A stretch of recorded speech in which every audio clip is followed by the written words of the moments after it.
back to the show. Last night was a good night for me. I don't know about for Philip here, but the first two times we went through these recording sessions, the night before, the Predators showed up. So in the middle of the night, while I'm trying to get a good night's sleep to get ready for the morning, guess what? The coyotes are out there howling, and we've got ducks and geese, chickens all over the place, and I had to get up in the middle of the night with my gun and go out there and spotlight everything. And so I got no sleep. This time, much, much better. But a lot of predators out there. A lot of predators out there. And well, right, you know, and so what else can you do except make peace? yeah, and it's kind of analogous to what's going on in the world. The predators are really showing up in the world today. They are. It's been a very interesting week here for news. And just a couple of things I wanted to highlight here. Some of the things the media is covering, sometimes it skips it all together, sometimes it only tells you part of the story, and that's our whole purpose in life here with the show. So, well, and the one thing that they will cover until we all puke is the January 6th thing, right? I mean, it's on every channel, you know. I mean, I think the sports channel is carrying the trial, so it's really interesting. Mm-hmm. Mm-hmm.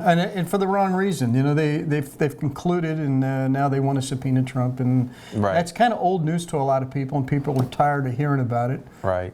He'll never appear before that committee. They're a bunch of losers. Especially, you have to remember that Nancy Pelosi picked the two Republicans on the panel after right. being the first House majority leader in history in 230 years to refuse to seat duly appointed minority leader characters, representatives to the panel. First time in history. So it's like, okay. Well, Liz Cheney, who's heading the whole thing up, is being out. She's out. She's being ousted. She's out. So why would we even want to listen to somebody that has, you know, horribly just lost her own state? Yeah, and crybaby Kinzinger, you know, right. He's out. He's not running for election again. He was going to lose badly. And right. they just said, you know what, he said, I think I better not run again. And then this is just their last swan song before they're out the right. door. And it's the last swan song for this committee before hopefully the Republicans take over. We put a Republican in charge of that committee, and we get to some real truth out there, because that was just what a farce, what a sham that was. Right. The real trial is the one with a guy named Igor Danchenko, and I won't go into a lot of details about it, but it should be on television, and it's just another clear example of how the FBI, this awful, corrupt national law enforcement agency, has been totally politicized, and it's no longer, well, I should say no longer, it's always been questionable. If you go back to the Hoover days, but especially in today's day and age, you know, where they're creating lists of parents who show up at school board meetings to protest CRT, drag queens, fake history. It's like, how come you're not teaching our kids how to read and write? Right. How come you're teaching them about those sexual orientation? Right. But anyhow, that's another story. So let's get to the news, Mr. Tom. Yeah, well, there's some real serious stuff going on. You know, we've had a big wave, a movement by liberals to defund the police, and we've had, as we've said before, lots and lots of experienced members of law enforcement, whether it's the police forces or Customs and Border Patrol and some of these other supporting agencies. They've left, but the people that are on duty, the people who feel the sense of service, patriotism and service to the country, are under fire. And just this last week alone, typically, I will say first that on an annual basis, somewhere around 70 police officers or members of law enforcement get murdered every year. So far, this year's not even close to being over. We have, the number is up to 78, and just this last week alone, across the country, we had 13 members of law enforcement get killed or murdered in the line of duty. When I say killed, you know, they're going out and they're trying to arrest or stop felons from doing something, or they're in a domestic dispute, and there's things happening, they get killed. They get murdered when they get called to a scene, ostensibly for some sort of a crime or, you know, discord, some reason they get called to the scene, and they're ambushed. Right. And then they get they get mowed down, they get murdered. 13 officers in the last 13 officers. That is extraordinary and really sad. And what we're seeing is especially in our blue cities, our big ones like Atlanta, where we live, we see, criminals basically are not afraid anymore. And they are attacking our officers and they're coming after them. And so, the sad thing is that it almost feels like this is another layer of the plan to take down our structure and our order and our law enforcement and things of that nature. And our police officers don't feel safe, let alone our citizens. Yeah, in many cases, they don't even respond to crimes that are being committed. In California, for example, you put a limit of $950 on misdemeanor crimes, so anybody can walk into a store, steal $900 worth of stuff and walk out the store, and the police don't even show up, because if they go to all the trouble to arrest this person, they go before the court, they're released on cashless bail, and they're free to go out and do it all over again. So they're saying, well, we're understaffed, we're undermanned, why bother? This is just a waste of our time. So how do we turn it around, Tom? What can we do on our end as citizens to help our police officers and get law and order back in place? Well, now it's going to be a long, slow process because of all the expertise that has retired. You got to train these people up, but you got to make new recruits, potential recruits, want to sign up. And the only way you can do that is you need local government, state government, and federal government to strongly support the law and order. Let's take it to this level. So we got Stacey Abrams and Brian Kemp. Which of those two are the better choice when it comes to law enforcement and keeping us safe? Well, it's definitely Brian Kemp, because Stacey Abrams is for defunding the police. In New York, in the days of a certain former governor, he had broken windows policies and stop and frisk policies. We had laws on the books that were enforced. You need to drive the petty crime, first of all, into the background. Petty crime is big, and that has emboldened the felons, the felony crime, the armed robbery kind of crimes, the carjackings that are taking place, and the murders that are taking place. So again, there's no easy solution now. It's kind of like inflation. At this point, there's no easy solution. We just need to support law enforcement to the max extent we can, and we need to stand up and speak up against crime. Yeah.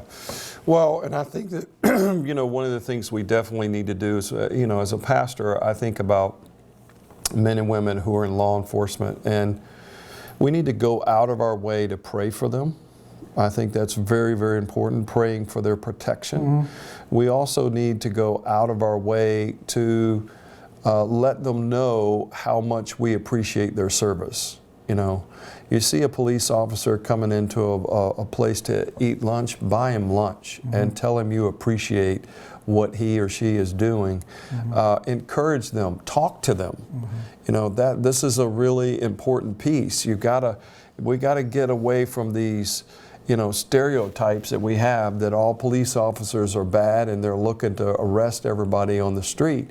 That's not the truth. Occasionally there may be some foul play, but most of the time our officers are willing to put their lives on the line here, and we need to encourage them. We need to be a big part of supporting them and letting them know that we care about what they're doing. You see them, you say thank you, you shake their hand, you buy them lunch, and you say thank you for your service. Definitely. It may be the best thing they hear in a long, hard day. Right. Yeah. And then, sometimes when, you've broken the law, I know I never speed. You probably, you're used to flying planes, so you don't worry about that. But, if you've broken the law, be respectful. Right? My dad always taught me, he was a truck driver. He said, if you get pulled over, son, it's yes, sir, and no, sir, to a police officer. And you cooperate and you be supportive with the process. And 99% of the time, it goes a lot smoother when you're respectful. Yes, sir. It sure does. Hopefully, the outcome of the elections, it may have been determined when this video is being seen, but hopefully the Republicans are back in, the support for law and order is back in place, and we can start turning the corner towards making this a safer country. Yeah, yeah, that's important. So another thing that's come up this week is, this amazed me because this is a vaccine thing, an mRNA vaccine kind of thing. And over in the European Union, a Pfizer executive, a director of marketing, had to testify before a committee, European Union people, and she was directly asked about the kind of studies that Big Pharma, in this case Pfizer, did to determine whether or not the vaccine would stop people who got the vaccine from transmitting the vaccine to other people. And guess what? And what did they find out? They never tried to find out. It was... So you're telling me they did not test the vaccine to see if it would actually protect people from getting from spreading it. From spreading it. Yeah. Right. Okay. Yeah, right. It's crazy. And of course now we know that it doesn't matter whether you get the shot or don't get the shot. The virus spreads. Yeah. Right. So there you go. Do you think we were lied to about that? Unbelievable. We'll save that for another day, but it's unbelievable the extent to which Big Pharma and the government colluded. Colluded is the word here, to try to get every person vaccinated, not only in the United States, but around the world. It's awful. Just a brief side note here is the new bivalent vaccine that is out for, and they want kids to get vaccinated. In California, for example, all children who go to public school, attend in person, must be vaccinated.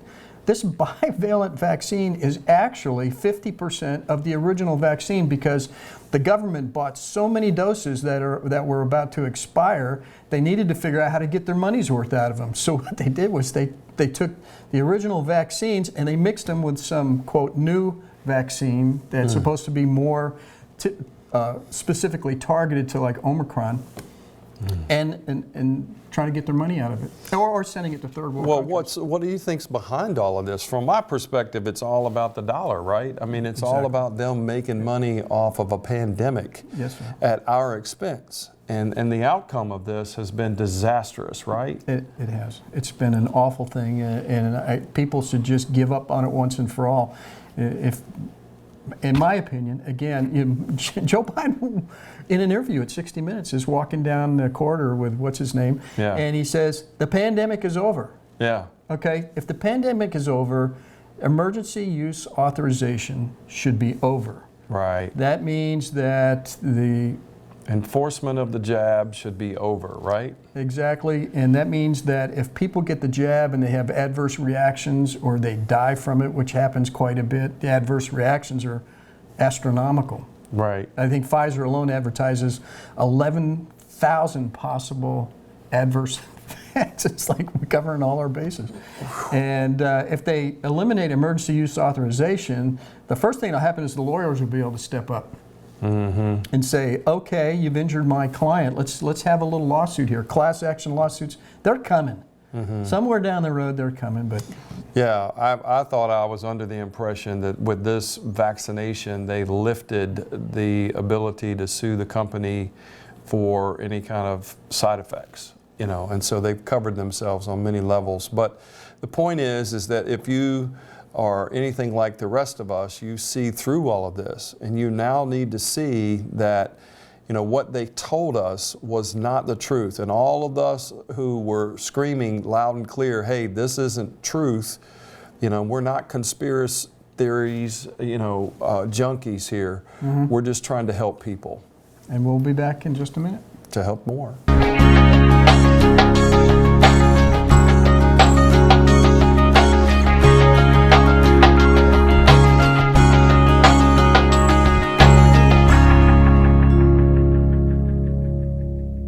This week, Saudi Arabia just put the big slap down on President Biden. He went over hat in hand again and said two things. One is he said, would you please pump more oil, increase your production because we're having a little problem here. And would you do it before the election? basically. That was two. Yeah. Can you bump me here and help me out before the election? Yeah, so that's not collusion. No. I've seen the news media pundits talk about it as great statesmanship, but some people are telling the truth. This is pure partisan collusion. I mean, you can go Right. back to the Trump days and say, how is this any different where a guy goes over and tells a foreign government, help out my election prospects for the midterms for my party by just not putting the hurt on us until after Right. the election we get voted into office. Yeah, yeah. So, in other words, his whole goal here is not to help the country, it's not to help with the price of gasoline, it's to some way sway the Saudi Arabian leadership to pump out more oil so gas prices go down, the economy looks better, and we can all say that the Democrats are doing a great They've job. done a great job with the economy. But there's a little bit of history here that I don't know if the mainstream media covers all of it. In some cases, they don't cover it at all. If you remember back a couple of years ago, there was a Washington Post reporter named Khashoggi who was basically kidnapped and assassinated for his anti-Saudi kingdom ruler views, and there was a big stink about it. Well, when Joe Biden was elected president, well, somebody asked him a question about Saudi Arabia and what he thought about this Khashoggi assassination, and he said, the Crown Prince of Saudi Arabia is a murderer. So let's put that check off to one side here about Right. why Saudi Arabia would cut production. The second thing, Not really into being called murderers. no, not real helpful. And the other thing you have to know is the balance in the Middle East. There's two players that want to be the leaders of the Middle East. You have Iran on the one hand and Saudi Arabia, and their religions are different. You know, you have Shia and you have Sunni, and their belief Right. systems are slightly different. And for centuries, Right. they have been fighting over this stuff. Well, here's the United States trying, after Biden gets elected again, trying really, really hard to reconnect the United States to Iran through this, the reinforcement of the JCPOA. It's not even a treaty. It's an agreement, because the treaty would have to pass Congress. It never passed. But the idea is the agreement was to prevent Iran from creating enough weapons grade material to create a nuclear weapon. Well, Saudi Arabia didn't like that, and it's a direct contrast to what President Trump was doing. He created something called the Abraham Accords, Right. and it was well on the way to creating a huge area of peace, trade relations, and I think prosperity for the entire Middle East, where all these Gulf Arab nations surrounding Israel were beginning to agree to recognize Israel, its right to exist, and to normalize trade relations. And there were like 5 countries had already agreed to do this. And Saudi Arabia was this close. They just wanted to see how it was going to work. And they were this close to joining the Abraham Accords when Joe Biden got elected. And the Right. first thing he did was say, let's go talk to Iran. Maybe we can get some oil from Iran, even though Right. Saudi Arabia is a producer. And so they absolutely cut off the Abraham Accords process of creating peace in the Middle East and generated a lot of animosity between these two groups. Yeah, so I mean, for me, simplified, if we're out on the playground and you got the Saudis are in their little group, and you got the Iran leaders and they're in their little group, and here comes Joe Biden, instead of doing what was potentially a way to get them all together, he takes the Iran group aside and, basically, inflames the division, right? And now we got, everybody's picking up the rocks again and getting ready to scrap. And so this is, again, another failed foreign policy that is really dangerous for us, because now our inflation, our gas prices, everything going through the roof, and he can't get anybody to help him because, he thinks that everybody should do it his way, and he feels like he can come in and sort of bully people into things, and it just doesn't work that way. It's called relationship, you know, right? Got to have some relationship skills. Well, you know, the man comes into office and he says, "You're a murderer and I don't want your oil." Yeah. And then a year and a half later he says, "Well, don't forget what I said, I want your oil." Right. And they said, "I don't think so." Right. Right. So twice they did that. They said, well, the first time he went over to beg them for oil, they said, well, we might be able to increase production in 6 months. Well, this time they went over and said, no, we ain't doing that. Right. Our interest now has nothing to do with your interest. Our interest is in the global oil market and keeping the price of oil at at a level that allows us to make money and you know, be stable. Right. We don't care if your gas prices are going up. Yeah. Be careful who you make an enemy of, because someday you may need them. Yeah. Diplomacy at its worst, no doubt about it. Right. So anyhow, the other part of that nowadays is recently, and we still don't know who did this, but recently the Nord Stream pipelines, which carried natural gas to Europe from Russia, somebody, parties unknown, blew up the pipelines. Now, there wasn't much going through them at the time because of the war with Ukraine, and but that was another Biden, talk about a blunder. Donald Trump had sanctions on the pipelines. Russia was complying. They didn't like it, but they were complying, and we had world order. When Biden stepped into office, he said, let's remove those sanctions. So Russia started making lots and lots of money sending natural gas to Europe without sanctions. And guess what happened? They made enough money, and then they just said, well, if he's going to do that for us without asking for anything in return, maybe we should just take Ukraine back. So they built up the border. Everybody on the planet saw him put 50,000 people on the border, or soldiers, then 100,000, then 150. And what did Biden do? He goes, well, yeah, let me just twiddle my thumbs there. Maybe if I ask him not to start a war, he'll not start the war. And he started the war. Right. So now somebody blows up the pipelines, and when Joe Biden removed the sanctions, and somebody said, well, what if Russia attacks Ukraine? He said, I'll end the pipeline. Boldly, you can go on and look up the video. I will end the pipeline. Well, you think he's taking credit for blowing it up now? No, he doesn't want that. Well, and it's, you know, to me, the big danger here is that now that we have, you know, this war, and we have, you know, this whole idea that we're going to pour billions and billions of dollars into Ukraine to, you know, support them. It's, you know, it's actually us going through them to fight Russia. Russia's upset. Somebody's taken out this pipeline, and so now it is very clear to me that this thing has escalated to the point where talks about nuclear weapons, tactical nuclear weapons, which I'm not sure what a tactical nuclear weapon is, but it doesn't sound good.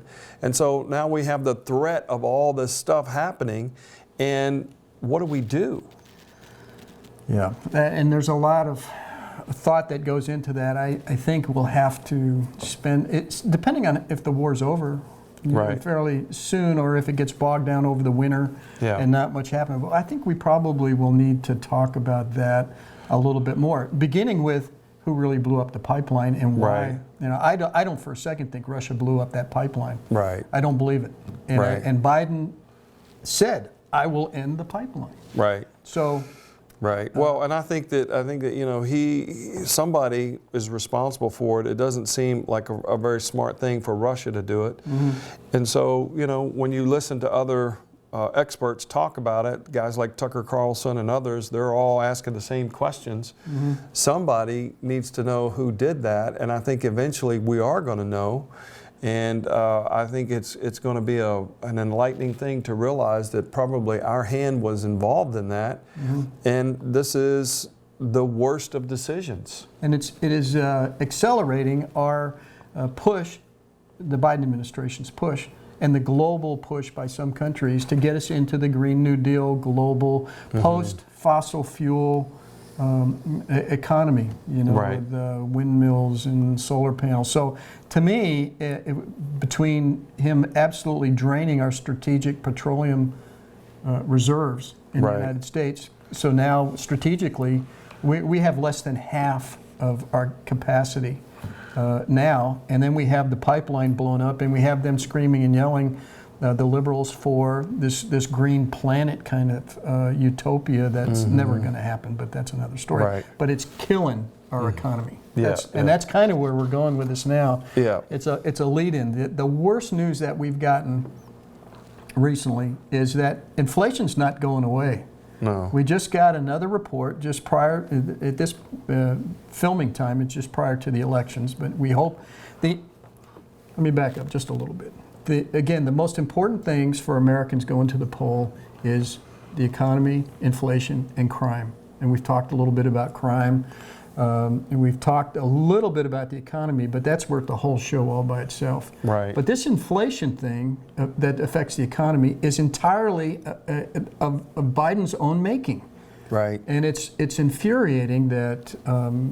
So let's break it down. When we say, because I know that a lot of people out there, when they hear the word inflation, they assume that they understand what that means. What does, in a a common man's understanding, what does inflation mean? Well, practically speaking, when you walk in the grocery store, and last week the cost of chicken was $3.99 a pound, and this week it's $4.99 a pound, that's inflation. Right. Prices go up. Oh my gosh. And it's across the entire spectrum of goods and services that Americans buy.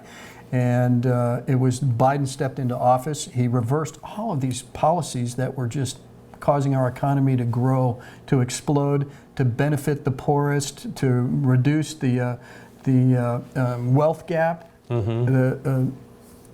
It was a great policy, and we had the numbers were all going this way. Right. Inflation was 1.4%, and now, going almost 2 years into Biden's presidency, it's still 8.2%.